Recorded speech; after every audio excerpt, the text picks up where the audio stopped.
सबसे सिंपल और important topic हम लोग पढ़ने वाले हैं, जो फाइनेंशियल मार्केट्स के लिए सबसे ज्यादा इम्पोर्टेंट है। ठीक है, this is the base that you are going to learn the financial market. Okay, so I hope कि कल आपने यूटिलाइज करके ये पूरा का पूरा रीड किया होगा। मैंने ठीक है आपको रीड करने को बोला था ये मॉड्यूल में से, ताकि मैं फटाफट एक्सप्लेन कर सकूं। ओके, तो लेट्स सी क्या है basics of capital market, types of shares and debentures. These are the securities that are been offered. Okay, equities बोलते हैं हम लोग उसको in short. Okay, so let's see first क्या दिया हुआ है. Okay, the history of capital market in India dates back to the 18th century, where the East India Company securities were traded in the country. Okay, यहाँ पे history दिया हुआ है उसका. Until the end of 19th century, securities trading was unorganized and the main trading centers were Bombay, now Mumbai, and Calcutta, now Kolkata. Okay. Of the two, Bombay was the chief trading center, wherein bank shares were the major trading stocks. ठीक है, सो ऐसे समझो कि banks के जो stocks है वो आज भी निफ्टी या फिर जो मार्केट्स है, ठीक है, बाजार को ऊपर या नीचे लेके जाता है। ओके, क्योंकि देखो सारे स्टॉक्स मिला के बाजार बनता है। ठीक है, तो अगर स्टॉक्स की वैल्यू इंक्रीज होती है तो बाजार भी इंक्रीज होता है। ठीक है, स्टॉक की वैल्यू डिक्रीज तो बाजार भी डिक्रीज होता है। बाजार मतलब क्या? Stock market. Okay, during the American Civil War, Bombay was an important source of supply for cotton. Okay, hence the trading activities flourished during that period, resulting in a boom in the share prices. This boom, the first in the history of Indian capital market, lasted for half a decade, 5 years तक. Okay, ये boom चला था. The first joint stock company was established on 1850. The bubble burst on 1865. ठीक है, where there was tremendous slump in the share prices. Okay, so slump का मतलब होता है रिसेशन। ओके, स्लम्प का मतलब होता है रिसेशन, कि बहुत ज्यादा कम हो गए थे शेयर के प्राइसेस, इकोनॉमी पूरा डाउन चल रहा था। ठीक है, trading was at that time limited to a dozen brokers. ठीक है, आज तो कितने हैं मुझे भी पूरा आंकड़ा पता नहीं है, इतने सारे ब्रोकर्स हैं। Okay, there trading places where under a banyan tree in in front of the town hall in Mumbai. ठीक है, बॉम्बे। दी स्टॉक ब्रोकर ऑर्गेनाइज, और यही बनियान का ट्री देन बाद में ना वो क्या कहला गया? दलाल स्ट्रीट। ओके, तो दलाल स्ट्रीट इतना पुराना है। ठीक है, इतना पुराना है दलाल स्ट्रीट, जहाँ पे स्टॉक ट्रेडिंग होता था। Okay, in 1875 native shares and stock brokers, okay, the association Bombay, the stock exchange in Calcutta and Ahmedabad, also industrial and trading centers, came up later. The Bombay Stock Exchange was recognized by May 1927 under the Bombay Securities Contracts Act Control Act 1925. Okay, so Bombay Stock Exchange इतना पुराना है। ठीक है, so recognize कब हुआ? 1927 में। ठीक है, Bombay Stock Exchange. India remained largely inactive till 1970s. ठीक है, partial liberalization of the economy and pro-capital market policies during the 1980s infused some life into the market, but it was only the economic liberalization of the 1990s that provided a lasting impetus. मैं हर बार 1990s का जिक्र क्यों करता हूँ? ठीक है, 1990s के बारे में मैं आपको हर बार क्यों बताता रहता हूँ? Because it was the time जिसकी वजह से आज जहाँ पे इंडिया स्टैंड कर रहा है। ओके, ये इसी की वजह से है। अगर ये लाइसेंस राज परमिट एबॉलिश नहीं होता, ओके, तो है ना पूरा इंडिया का वाट लगा होता। क्योंकि इंडस्ट्रीज आज जो अच्छी अच्छी इंडस्ट्रीज है, नई नई इंडस्ट्रीज जो आ रही है, इनोवेशन को एक लिबरल पार्ट मिल रहा है। ठीक है, so this is just because 1990 की policy. Okay, today's segment of Indian capital market are comparable with the counterpart in many of the advanced economies in terms of efficiency, that is price discovery, tradability, low impact cost, and resilience, co-movement of rates across the product classes, and yield curves, ठीक है। Flow होना चाहिए, ठीक है, भले वो flow कम में जा रहा है कि ज्यादा में जा रहा है, बट फ्लो होना इंपॉर्टेंट है, ओके।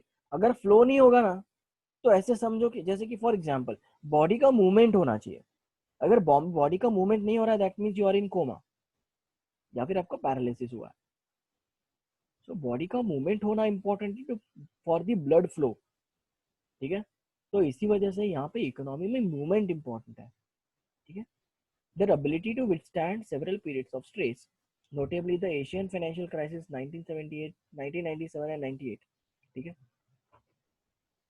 सो एशियन फाइनेंशियल क्राइसिस ये इंपॉर्टेंट है, ओके। मैं इसको एक काम करता हूँ, हाईलाइट कर देता हूँ, Asian financial crisis 98, okay. So global financial crisis 79 and the taper tantrum episode in 2013 is a sign of in the sign of their increasing maturity, ठीक है। ये सारे फाइनेंशियल क्राइसिस है, इंपॉर्टेंट है क्योंकि है ना, फिल इन द ब्लैंक्स में ये पूछा जा सकता है। एशियन फाइनेंशियल क्राइसिस या फिर 97-98 crisis was also known as the Asian financial crisis, okay. 2007 and 9 was the global financial crisis. यही एक पॉइंट था जहां पे बिग बुल, ठीक है, राकेश झुनझुनवाला पता होगा सब लोगों को। यही एक टाइम था जहां पे राकेश झुनझुनवाला जैसे बंदों ने ना बहुत सारा पैसा लगाया हुआ था स्टॉक मार्केट में, because just because they were knowing कि आगे जाके हमारी इकोनॉमी बूस्ट में आने वाली है। यहाँ पे दबा के पैसा लगाया था, इसकी वजह से आज उनकी इनकम कम से कम 1200 टाइम्स बढ़ी हुई है।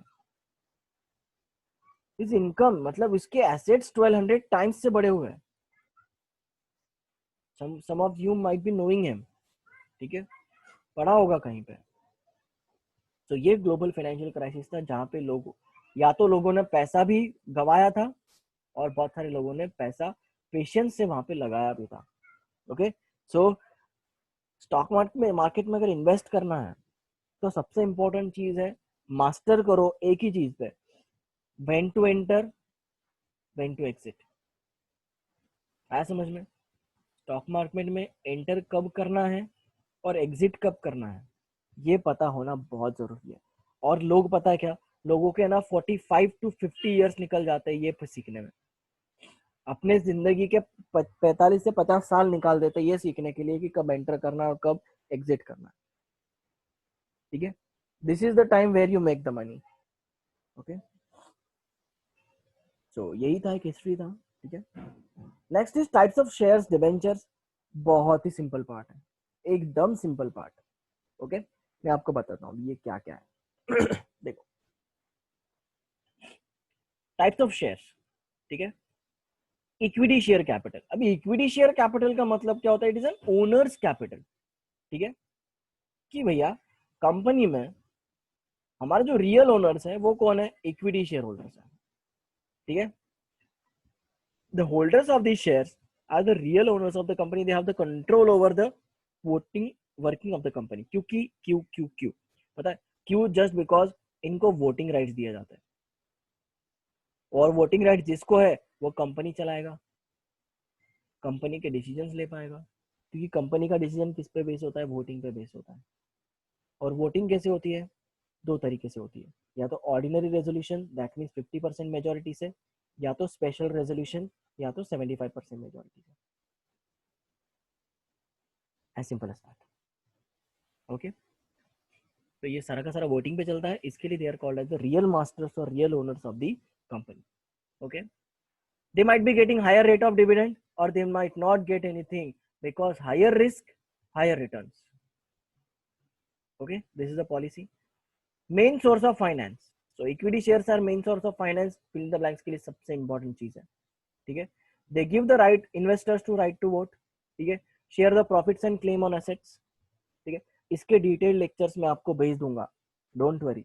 जिनको जिनको पता नहीं है what do you mean by shares, what do you mean by debentures, what do you mean by equity shares, 12th standard के एसपी के मैंने लेक्चर्स को रिकॉर्ड करके रखा हूँ, ओके। सो आपको ये बहुत ही इंपॉर्टेंट, मतलब आपको फील होगा कि हाँ नहीं पता है तो वो लेक्चर जाके आप देख लो, okay, you have to invest your extra time, ठीक है, क्योंकि ये these are not the things to be taught at this moment. Okay, so you must be having an idea of equity shares, ठीक है. Various types of equity share capital are authorized, issued, subscribed, paid up rights. Okay, आपको यहाँ पे दिखा सकता हूँ. See.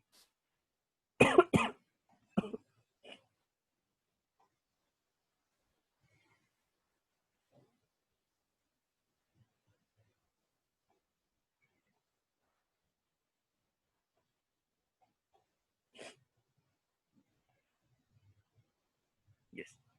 I want you to just take a screenshot of this, please.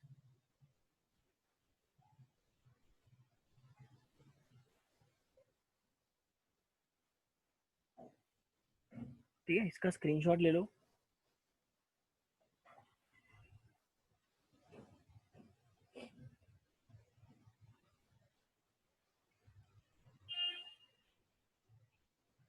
लिया इसका स्क्रीनशॉट. होमवर्क में लिख के लाना ये पूरा चार्ट ऐसा कैसा ड्रॉ करके लाना है.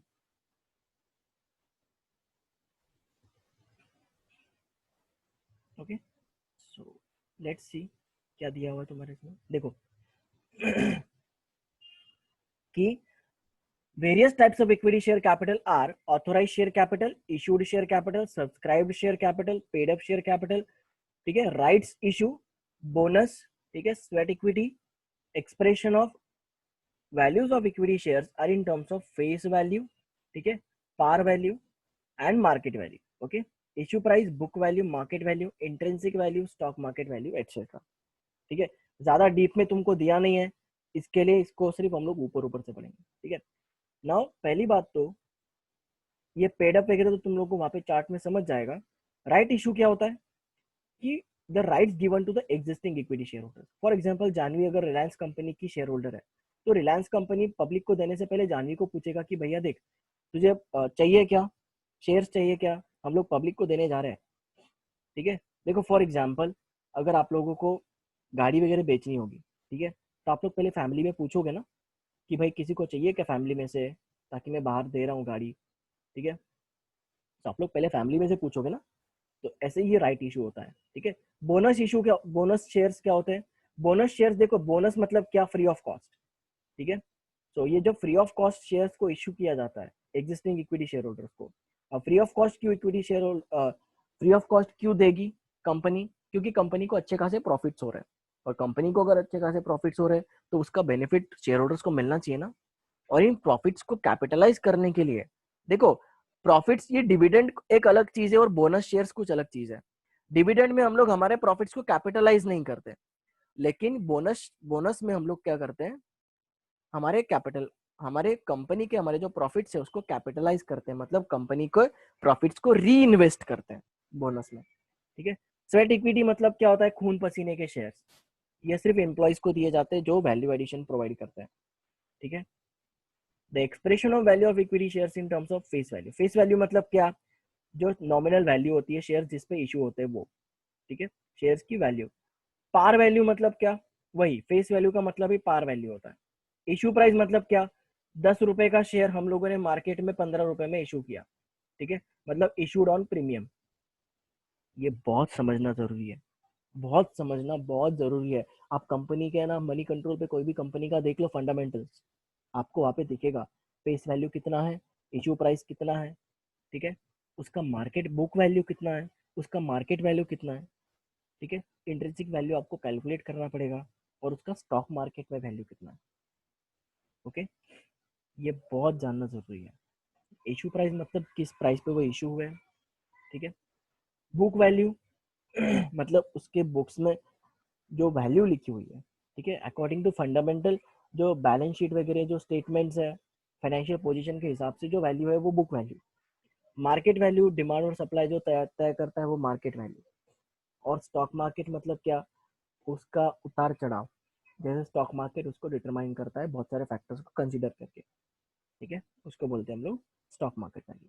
ठीक है, इंट्रिंसिक वैल्यू आपको भी कुछ काम का नहीं है, आगे जाके आपको वो पढ़ना पड़ेगा. Okay,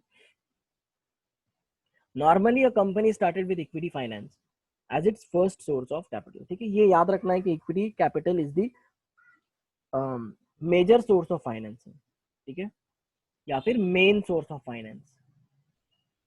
it is a main source of finance, इसको हाईलाइट किया था, ठीक है, it is a main source of finance. Okay, next is the company then finds an investor in form of friends, relatives, venture capitalists, mutual funds, etc. in small group of investors to find out these equities. Okay, अगर suppose हम लोगों ने business start किया, हम लोगों को अगर investors ढूंढने हैं तो हम लोग इन्वेस्टर्स ढूंढने जाते हैं, हमारा प्रोजेक्ट उनको सुनाते हैं, अगर वो इंटरेस्टेड होंगे तो हमारे इक्विटीज में वो इन्वेस्ट करते हैं। ओके, वो नहीं तो फिर वेंचर कैपिटलिस्ट होते हैं, बहुत सारे वेंचर कैपिटलिस्ट होते हैं, ठीक है। At a point comes where the company reaches the very big level and requires huge capital investment, ठीक है। Business growth, initial public offer is offer of the shares. IPO FPO क्या होता है अभी देखो,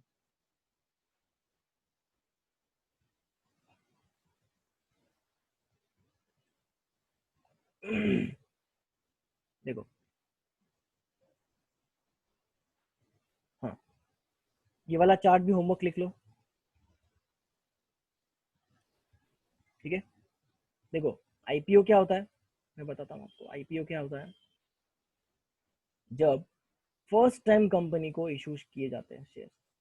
ओके, फर्स्ट टाइम कंपनी को जब shares issue किए जाते हैं वो आईपीओ, ठीक है।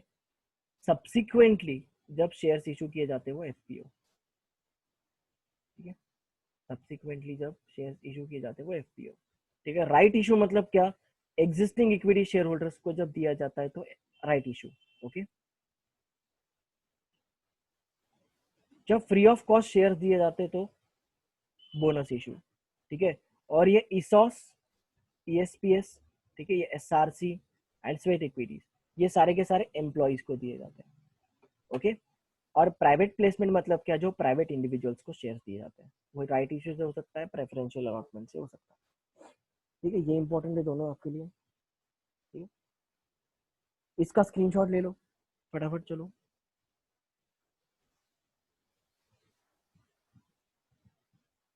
ओके, आई होप ले लिया होगा। Now what are the types of equity share capital. Actually ये इतना मतलब ऐसे समझो कि ना, मैं ये ना बुक को फाड़ के फेंक दूं, मुझे इतना बुरा लगा ना ये वाली चीज अगर लिखी है ना इन लोगों ने, ठीक है। ये एक्चुअली ऐसा नहीं है, this is the bifurcation of capital and not the types of equity share capital, because types of equity share capital are of two types: share equity share capital with normal voting rights, ठीक है, normal voting rights, and equity share capital with differential voting rights. These are the types of equity share capital. ये types of equity share capital नहीं है, बिल्कुल भी नहीं। और ऐसी गलती अगर सीएस की इंस्टीट्यूट कर रही है तो मतलब इट्स लाइक रेडिकुलस, बहुत ही गंदी सिचुएशन है। मतलब इंस्टीट्यूट में ऐसे समझो कि कॉमर्स वाले बंदे ने ये सिलेबस बिल्कुल ड्राफ्ट नहीं किया, ये प्रूफ है इसका कि सीएस वाले बंदे ने सिलेबस ड्राफ्ट नहीं किया है। मैं आपको इसका प्रूफ दिखाता हूँ, types of equity share holders, ठीक है, इक्विटी शेयर कैपिटल देखो।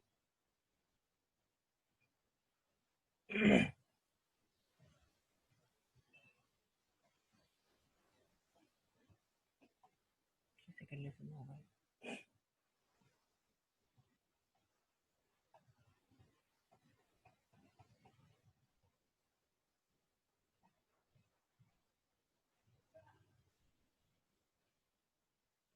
ठीक है। ये देखो, ये वाला चार्ट भी इंपॉर्टेंट है, सबको दिख रहा है ये वाला चार्ट, देखो। Sources of finance based on types of capital, ठीक है। पहले तो देखो ये बेसिक है कि टाइप्स ऑफ कैपिटल दो टाइप के होते हैं, या तो ओन कैपिटल होता है या बोरोड कैपिटल होता है, दो ही होता है, ठीक है। ओन मतलब क्या, खुद का कैपिटल, या तो किसी से लाया हुआ कैपिटल, ठीक है। ओन कैपिटल में दो टाइप्स आते हैं, या तो शेयर्स या तो रिटेन अर्निंग्स। रिटेन अर्निंग्स का मतलब क्या होता है कि हमारे जो एक्यूमुलेटेड प्रॉफिट्स है, हम लोग उन्हीं को अपना कैपिटल बना रहे हैं। ओके, रिटेन अर्निंग्स इसको बोलते हैं। अब शेयर्स में भी दो टाइप्स के shares, equity shares, preference shares. Okay, अब इक्विटी शेयर्स में भी दो टाइप्स। ओके, तो ये दो टाइप्स यहाँ पे लिखे, See this. This is important. These are the types of equity shares. See, equity shares with voting rights, equity shares with differential voting rights. This is the normal voting rights. दिखा? ठीक है, सो बिल्कुल नहीं देना चाहिए. एक काम करो, इसका भी आप स्क्रीनशॉट ले लो बेटा.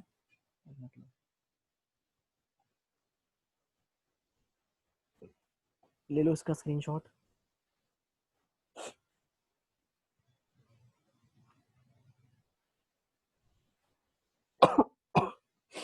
लिया? Okay, let's see. हाँ, ऑथराइज शेयर कैपिटल. ठीक है, अब देखो वन बाय वन हम लोग देखते हैं कि क्या है ये. ठीक है, ऑथराइज शेयर कैपिटल, ये कैपिटल है.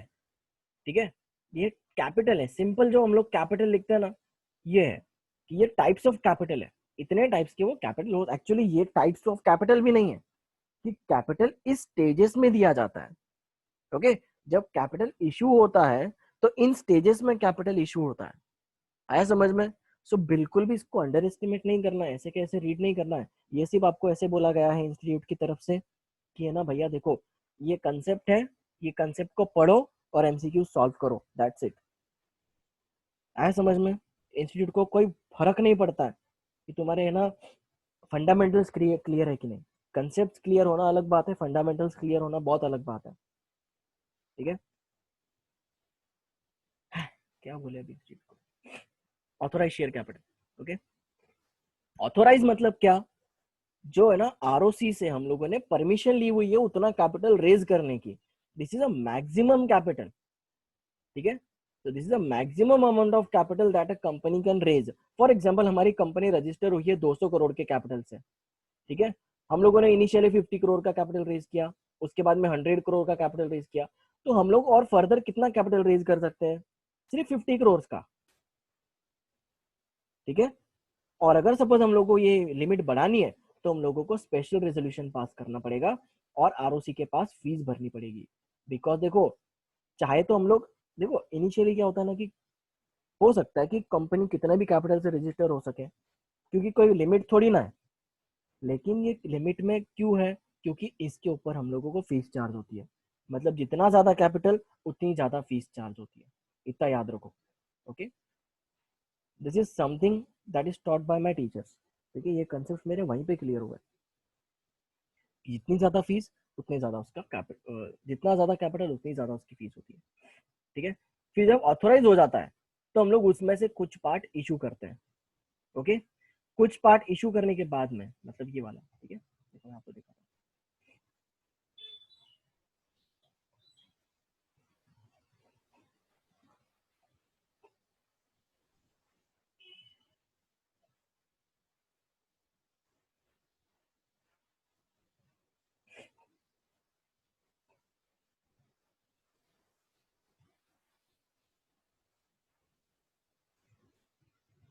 ओके, देखो पहले हम लोग एक ऑथोराइज कैपिटल होता है.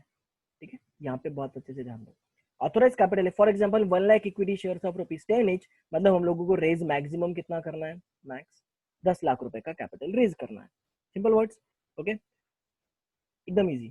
ठीक है, उसके बाद इसमें से हम लोग कुछ पार्ट निकालेंगे जो हम लोग इशू करेंगे पब्लिक को. ठीक है, let's take an example 40,000 equity shares of ₹10 each. That is 4 lakh का कैपिटल हम लोग इशू कर रहे हैं. और जितना रहा वो क्या होगा? अनइश्यूड कैपिटल होगा. ठीक है, 40,000 इशू कर लिया, 60,000 का लिमिट अभी तक बाकी है. सिंपल. अभी इन इशूड कैपिटल में से लोग क्या करेंगे? सब्सक्राइब करेंगे. लेट्स टेक एन एग्जांपल 30,000 का सब्सक्रिप्शन किया, 10,000 का उन्होंने अनसब्सक्राइब किया, मतलब इतना सब्सक्राइब नहीं किया. ठीक है, इस सब्सक्राइब में से भी हम लोग क्या करेंगे? उनमें से कॉल अप करेंगे, मतलब उतना हम लोग कॉल करेंगे कैपिटल. ठीक है, और जितना कॉल नहीं किया उतना अनकॉल्ड. ठीक है, और जितना भी अनकॉल्ड है, ठीक है, मतलब कॉल्ड अप, अनकॉल्ड और रिजर्व कैपिटल मिला के हमारा पूरा सब्सक्राइब कैपिटल मिलता है. ओके, और थोड़ा सा हम लोग रिजर्व पे रखेंगे. और जितना हम लोगों ने कॉल किया है उतने में से शेयर होल्डर कोई पे करता है, कोई नहीं पे करता है. ठीक है, तो जिन्होंने पे किया वो पेड अप कैपिटल, जिन्होंने पे नहीं किया उसको बोलते हैं अनपेड या फिर कॉल्स इन एरियर्स. ओके, और अगर जिन्होंने कॉल्स इन एरियर्स किया है तो उनको हम लोग कॉल करते हैं कि भाई पे कर रहा है क्या, पे कर रहा है क्या, पे कर रहा है क्या। नहीं पे किया तो उनके शेयर्स हम लोग कैंसिल कर देते हैं, या फिर हम लोग उसको बोलते हैं फोरफिट कर देते हैं उसके शेयर। ओके, क्या करते हैं हम लोग, उनके शेयर्स फोरफिट कर देते हैं। ओके, तो यही था पेड अप कैपिटल। ठीक है, अब ये राइट शेयर्स। तो जो राइट शेयर्स का मतलब क्या होता है, these are the shares which are given to the existing share holders. ठीक है, company such kind of share in order to protect the ownership rights of the existing investors. ठीक है, तो राइट शेयर्स क्यों दिए जाते हैं, क्योंकि एग्जिस्टिंग शेयर होल्डर का ओनरशिप राइट ये प्रोटेक्ट होना चाहिए, किसी और को ओनरशिप नहीं जानी चाहिए। क्योंकि देखो बाहर के लोग आएंगे, ओनरशिप करेंगे, कंपनी को मैनेजमेंट करेंगे, कंपनी का मैनेजमेंट को हिला देंगे, कंपनी की पॉलिसीज इधर उधर कर देंगे। ठीक है, तो इसी की वजह से पहले राइट शेयर्स का ये प्रोविजन दिया गया है। ठीक है, कि हाँ भाई पहले हम लोग खुद के बंदों को पूछेंगे, उसके बाद में हम लोग क्या करेंगे, बाहर वालों को पूछेंगे। ठीक है, स्वेट इक्विटी मतलब क्या, खून पसीने का। ठीक है, स्वेट मतलब क्या, पसीना। तो स्वेट इक्विटी मतलब जिन्होंने ज्यादा पसीना बहा है उनको ज्यादा शेयर्स मिलेंगे। Sweat equity shares means issue to the exceptional employees, ठीक है, और directors of the company for their exceptional job. Exceptional मतलब कुछ तो भी आउटस्टैंडिंग कर दिया है, इनोवेशन कर दिया कंपनी में, या फिर इंटेलेक्चुअल प्रॉपर्टी, या फिर कोई पेटेंट्स वगैरह ला रहे हैं, उसके लिए हम लोग उसके अगेंस्ट उनको स्वेट इक्विटी शेयर्स देंगे। सिंपल, आया इतना समझ में। Okay, next is types of preference share capital. Okay, ये करेक्ट दिया उन्होंने। ठीक है, types of preference share capital क्या है, cumulative, non cumulative, okay, redeemable, irredeemable, participating, non participating, convertible, non convertible. Okay, यहाँ पे अभी सर इरिडीमेबल आपने बोला तो यहाँ पे क्यों नहीं दिया है, क्यों सर, क्योंकि irredeemable preference share sir prohibited by companies act 2013। ठीक है, 2013 के कंपनीज एक्ट से ये प्रोहिबिटेड है कि हम लोग equity irredeemable preference shares issue नहीं कर सकते हैं। ठीक है, अभी प्रेफरेंस शेयर्स का मतलब क्या होता है, फर्स्ट ऑफ ऑल इसकी डिफरेंशिएशन देख लो कि इक्विटी शेयर्स में परमानेंट कैपिटल होता है। ठीक है, कि जब तक कंपनी इन एग्जिस्टेंस है वो इक्विटी शेयर्स मार्केट में चलेंगे, चाहे वो ट्रांसफर हो, ट्रांसमिशन हो, लेकिन वो मार्केट में होंगे। लेकिन प्रेफरेंस शेयर्स की क्या होती है, प्रेफरेंस शेयर्स भी ये शेयर्स होते हैं कंपनी के, नो मैटर, लेकिन इनको एक प्रेफरेंशियल राइट्स दिए जाते हैं। ठीक है, मतलब क्या, कि इक्विटी शेयर होल्डर सबसे लास्ट में पेमेंट होता है, इक्विटी शेयर होल्डर से पहले किसका पेमेंट होगा, प्रेफरेंस शेयर होल्डर का पेमेंट होगा। मतलब इक्विटी शेयर से ये कम रिस्की है। ठीक है, अगर रिस्क है तो उनका कुछ तो रिस्पॉन्सिबिलिटी भी होगा। मतलब क्या, कि देखो इक्विटी शेयर होल्डर को परसेंटेज फिक्स नहीं होता कि कितना परसेंटेज डिविडेंड मिलने वाला है, लेकिन प्रेफरेंस शेयर्स को फिक्स रेट ऑफ डिविडेंड दिया जाता है। क्या दिया जाता है, fix rate of dividend. Okay, so therefore these are called as preference shares. ठीक है, आप छोटे बच्चे नहीं हो कि आपको मैं पूरा एक्सप्लेन करते बैठूं। ठीक है, डिविडेंड क्या होता है क्या नहीं। ठीक है, next is cumulative preference shares. अभी क्यूमुलेटिव मतलब क्या होता है, नॉन क्यूमुलेटिव क्या होता है, रिडीमेबल, इरिडीमेबल, ठीक है, participating, non participating, convertible, non convertible. ठीक है, वो हम लोग बाद में देखते हैं। ठीक है, वो हम लोग बाद में देखते हैं। अगर सपोज मेरे पास लेक्चर्स अवेलेबल है इसके, ठीक है, क्यूमुलेटिव और इसका सबका, तो मैं आपको ये पूरा 1 आवर का लेक्चर भेजता हूँ, you have to see that lecture. ठीक है, क्योंकि मैंने वहां पे बहुत ही डीप में एक्सप्लेन किया हुआ है, क्योंकि आपको ये ज्यादा ऊपर ऊपर से दिया हुआ है। ठीक है, अगर लेक्चर अवेलेबल होगा तो आपको मैं इसका लेक्चर भेज दूंगा। ठीक है, तो एक बार रिवाइज कर लेते क्या क्या पढ़ा हम लोगों ने। ठीक है, इसका हिस्ट्री पढ़ा। ठीक है, एशियन फाइनेंशियल क्राइसिस 97-98। ओके, 79 का 7 to 9 मतलब 2007, 2008, 2009 ग्लोबल फाइनेंशियल क्राइसिस था। ठीक है, 2013 में टैपर टेंट्रम शेयर्स। ठीक है, कैपिटल है, कैपिटल के टाइप्स दिए हुए आपको यहाँ पे, ऑथोराइज क्या होता है, इशू क्या होता है, subscribe, paid up, rights, equities. ठीक है, स्वेट इक्विटी सॉरी। ठीक है, उसके बाद में ये प्रेफरेंस शेयर कैपिटल। ठीक है, मैं चाहता तो ना आपको फटाफट फटाफट बोल सकता हूँ कि क्यूमुलेटिव क्या होता है, नॉन क्यूमुलेटिव क्या होता है, रिडीमेबल, इरिडीमेबल क्या होता है, ये पार्टिसिपेटिंग, नॉन पार्टिसिपेटिंग, ये तो आप लोग खुद ही देख सकते हो कि क्या है ये। ठीक है, तो यस, लेक्चर इसका मैं आपको प्रोवाइड करूंगा, अगर नहीं होगा तो अपन इसका अपन से रिपीट लेंगे। ओके, उसके बाद में डिबेंचर्स है, कल ही हम लोग यहाँ तक खत्म कर देंगे। ओके, इसको हम लोग यहाँ तक खत्म कर देंगे। ओके, उसके बाद भी हम लोग देखेंगे कि फाइनेंशियल असिस्टेंस फॉर स्टार्टअप्स या एमएसएमईज किस तरीके से होता है। ठीक है, स्फूर्ति स्कीम, उसके बाद में पीएसडीपी, ये अलग अलग स्कीम्स हैं। ठीक है, ये सब देखेंगे हम। Okay, that's it guys. आप लोगों ने नोट्स लिख लिया क्या जो मैंने